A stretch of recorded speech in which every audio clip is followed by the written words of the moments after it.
¿Sabían que en el mundo existen más de 1.000.000 de especies de insectos y que la entomología es la ciencia que se encarga de estudiar sus variedades y características? Pues si quieren aprender más sobre este maravilloso mundo de los insectos, acompáñenme en un nuevo recorrido por Ecos de la Tierra, programa realizado por el canal Telecafé en alianza con la Corporación Universitaria de Santa Rosa de Cabal, UNISAC. La entomología se refiere al estudio sobre los diferentes insectos que existen, de su estructura morfológica, de la manera en que funcionan interna y externamente, y del estudio de su comportamiento, hábitos alimenticios, reproductivos y geográficos. Es importante recordar que un animal es considerado como un insecto cuando tiene partes del cuerpo segmentadas. Los insectos son criaturas bastante notables y existen en todo el mundo y sobreviven en algunos de los entornos más duros de la Tierra. Se cree que en términos numéricos superan en número a todas las demás especies animales combinadas.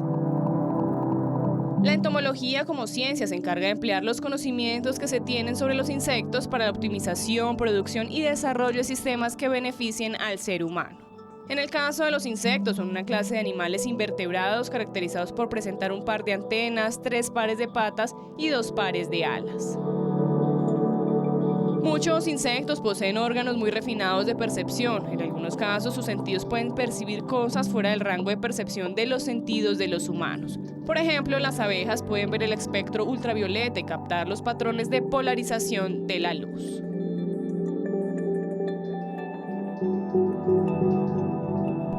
En Risaralda y puntualmente en la UNISAC, hace aproximadamente 20 años, se ha venido trabajando en el estudio de los insectos. Estos seres que, aunque diminutos, tienen un gran aporte al ecosistema. Por eso hoy en Ecos de la Tierra nos acompaña Shirley Palacios Castro, docente de entomología de la UNISAC. Shirley, bienvenida a Ecos de la Tierra. Hola Laura, ¿cómo estás? Bien. Gracias por la invitación. Listo, Shirley, hablemos de qué es la entomología. Bueno, me parece bien para comenzar. La entomología, como lo dice la misma palabra, si la dividimos en 2 partes, entomo, que es insecto, y logía, que significa estudio. Entonces, la entomología es la ciencia que estudia a los insectos en general. Si hablamos de esos tipos de insectos, ¿cómo estarían clasificados aquí en el eje cafetero? Bueno, ante la pregunta de clasificación existen varias maneras de clasificar. Las cosas se pueden clasificar por tamaño, por orden, por importancia. Entonces, digamos que una manera de clasificar los insectos que tenemos en el eje cafetero sería, por ejemplo, los asociados a los cultivos. Esos serían unos tipos de insectos y dentro de esos hay clasificaciones, los benéficos o otros que pueden estar haciendo un daño, pero también están los insectos asociados a la vegetación natural y ese ya formaría parte de toda la biodiversidad que hay en Risaralda y en el eje cafetero. Ustedes acá en la UNISAC tienen un laboratorio, un lugar específico donde también los clasifican y vienen adelantando esas investigaciones. Claro que sí, Laura. Tenemos varias fases. Está pues el laboratorio como tal, está también donde los exhibimos y está también donde los almacenamos. Pero otro lugar es el campus y las fincas donde también podemos estudiar y colectar a los insectos. Bueno, Shirley, pues invitemos a los televidentes para poder conocer estos espacios. Bueno, vamos a conocer todo lo que tiene que ver con entomología en UNISAC, que es para ustedes también. Profe, ya estamos en el laboratorio de entomología. Cuéntenos, explíquenos qué es lo que se realiza acá. Bueno, Laura, en el laboratorio llevamos a cabo varios procesos. Este laboratorio es apoyo para varias de las funciones misionales de la institución.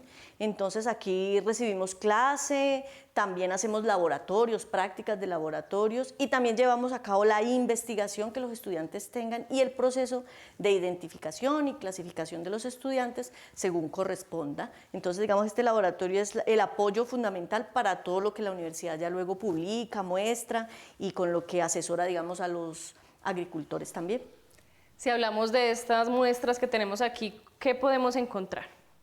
Bueno, esta muestra es el resultado de un trabajo de los estudiantes donde ellos están aprendiendo varias cosas. Primero, a identificar a los insectos por su forma en una categoría muy amplia que serían los órdenes. Es la primera categoría grande que los estudiantes deben aprender. Entonces aquí tenemos insectos de diferentes órdenes y a la vez ellos aprenden a montarlos, que es la actividad de ponerlos con el alfiler. Eso tiene pues una precisión, un lugar exacto dependiendo del insecto. Entonces ellos van adentrándose a eso y también está el etiquetado, que es lo que ya le da el valor a un ejemplar. Si yo colecto un insecto, por decir esta cucaracha, este es del orden Blatodea, y no tengo datos para colocar en la etiqueta, el valor del ejemplar es mínimo. porque yo no sé quién lo colectó, ni cuándo, ni dónde, ni por qué razón. Entonces, digamos que ese también es algo que los estudiantes aprenden aquí. La colección de insectos no es que todos vamos a salir a colectar insectos porque nos parecen lindos. Ellos tienen una función ecológica y hay que respetarlos. Cuando nosotros vamos e intervenimos y los colectamos es porque tenemos una función y en ese sentido un proyecto y un permiso de colecta. Y ya luego cuando eso se está haciendo así, entonces vienen las etiquetas donde vienen todos los datos. Eso es lo que le da valor al ejemplar y lo convierte luego, digamos, convierte las colecciones en una especie de biblioteca. Cada ejemplar cuenta una historia del momento histórico en donde se colectó, entonces puede servir de apoyo para muchas investigaciones. Entonces los estudiantes aprenden eso y aquí, volviendo a tu pregunta, ellos empiezan a conocer los diferentes órdenes de insectos dependiendo de lo que ellos colecten. Profe, además que esto creo que es una pregunta bastante importante, es saber cuando en el momento en que los colectan están vivos, muertos o la persona, ¿cómo los encuentra para poder traerlos acá? Bueno, sí, también una pregunta muy importante porque cada colecta tiene un objetivo. Generalmente se colectan los insectos vivos, pero como le digo, la persona que va a colectar tiene una intención o ha escrito ya un proyecto y tiene un permiso, sabe para qué va a colectar. Entonces los insectos se colectan vivos, se colecta la cantidad suficiente, o sea, 1, 2 o 3 ejemplares que son los necesarios para uno preservar en la colección. No necesita colectarlos todos y por eso pues el impacto, digamos, en las poblaciones sería menor. Entonces se colecta el insecto, luego ese insecto se debe matar con unos procedimientos en el laboratorio, que es con temperaturas o también con algunos gases que se les aplican y ya el insecto muere y ya viene la parte pues del montaje.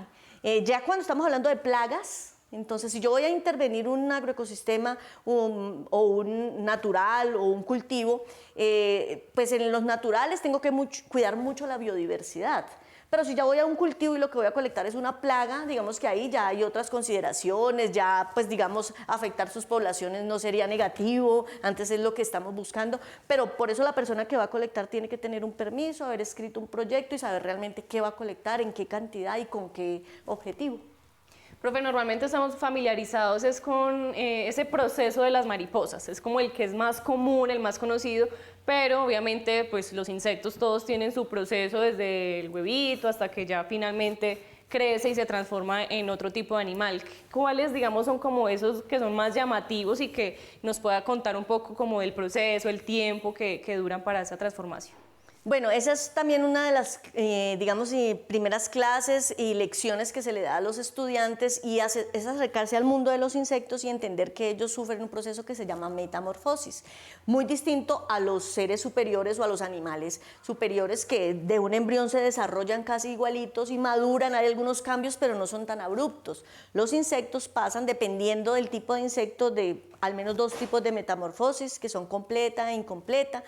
Son los estados de huevo, estados inmaduros que pueden ser larva y pupa o ninfa y adulto. Entonces, esos inmaduros que son larva y pupa o ninfa no están maduros sexualmente, no tienen su coloración completa, no tienen las alas completas y cuando ya llegan al estado adulto ya son maduros sexualmente y tienen las alas completas, la mayoría. En ese sentido, como usted dice, las mariposas son las más llamativas, la que la gente más recuerda y de hecho la metamorfosis de la mariposa se usa mucho, digamos, para hablarle a la gente del proceso, del cambio, de tener paciencia, ¿cierto? Ha servido mucho como una metáfora. Eso hace que los insectos también se recurra mucho a ellos en la parte artística, para inspirar muchas cosas. En ese sentido, nosotros acá pues podemos hablar de diferentes insectos, por ejemplo, las chicharras, que para el lado del valle y la costa serían estos insectos, pero en el caso del eje cafetero le llaman chicharra a este cucarrón. Mire que son diferentes, pertenecen a órdenes distintos, pero las personas les dan el mismo nombre, posiblemente por el sonido que producen. Sin embargo, las chicharras producen el sonido de una manera y estas otras chicharras de otra manera. Son diferentes formas de producirlo.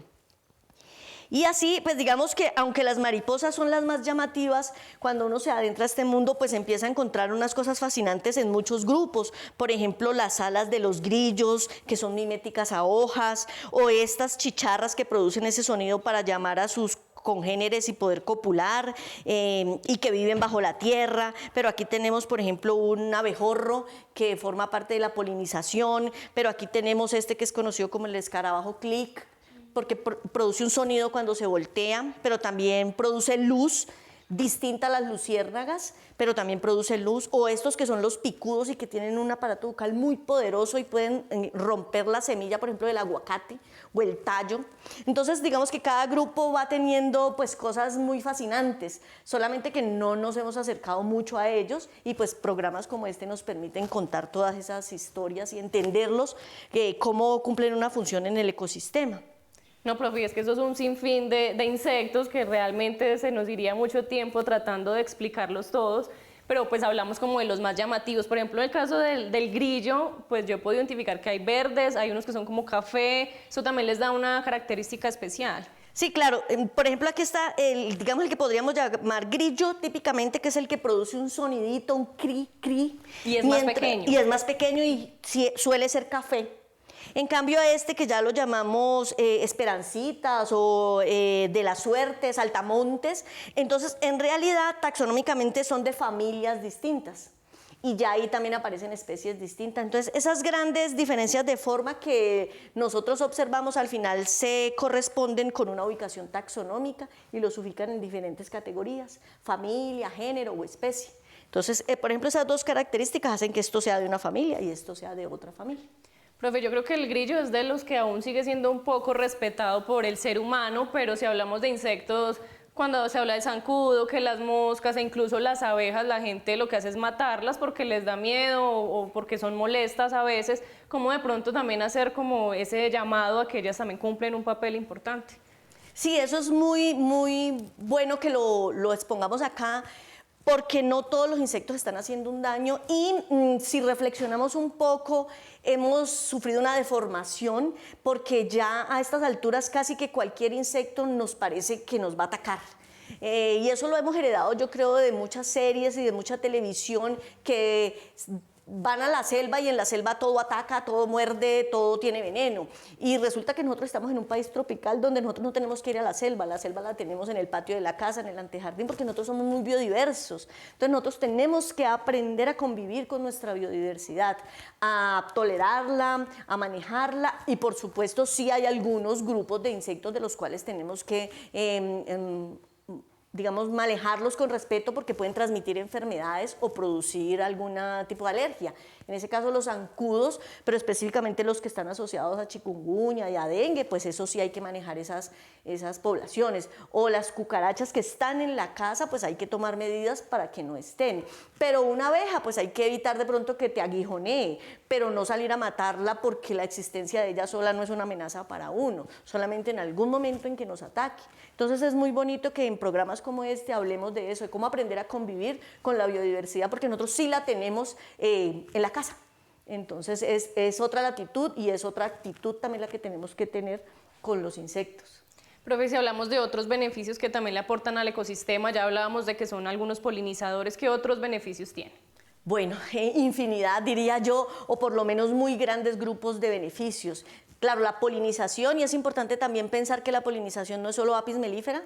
Muchas personas solo, polinización la abeja, pero resulta que las mariposas, y que tenemos otra cantidad de abejas nativas que polinizan nuestros propios cultivos. Entonces no es solo la abeja Apis mellifera, sino que los polinizadores son muchos, pero además también hay visitantes florales, moscas, zancudos. Por ejemplo, hay una especie de zancudo que poliniza el cacao, entonces no todo zancudo es malo, ¿cierto? Entonces esos insectos que están ahí ayudando a la naturaleza o al ser humano a través de la polinización, también está otro gran servicio ecosistémico que llaman ahora, que es el control biológico, que son insectos que depredan a otros insectos, no solo en los cultivos. Hay insectos, por ejemplo, que depredan a las cucarachas, que depredan a otras plagas. Entonces el servicio del control biológico es muy importante. Aquí en Risaralda ahorita estamos investigando, por ejemplo, avispas, parasitoides y también insectos depredadores, que son las maneras en que el control biológico funciona. Profe, hablando ya puntualmente de amenazas, ya hablábamos de que pues, muchos los mata el ser humano por temor, pero ¿qué otras amenazas también con todo el cambio climático que se está evidenciando o pérdida de hábitat de algunos de ellos? Sí, mencionaste varias de las amenazas que están sufriendo los insectos y es claro, la utilización de insecticidas, de productos de síntesis química, eso pues es una gran amenaza porque las personas quieren acabar con una plaga, pero el insecticida, la mayoría de ellos no reconoce la diferencia entre plaga y benéfico y entonces también los afecta. O si el benéfico se alimenta de la plaga, pero yo extingo la plaga, el benéfico también se ve afectado. Entonces el manejo de plagas a través de insecticidas de síntesis química es una gran amenaza. El cambio climático también y la pérdida de hábitats. Digamos que todas esas confluyen en una cantidad de factores que están diezmando a las poblaciones de insectos. Nosotros estamos reemplazando sus hábitats por hábitats ya urbanos, entonces eso también los amenaza. Profe, pasemos ahora al espacio donde tenemos la colección, que también es bastante representativa para la UNISAC y para que compartamos con los televidentes también lo que se puede encontrar allí.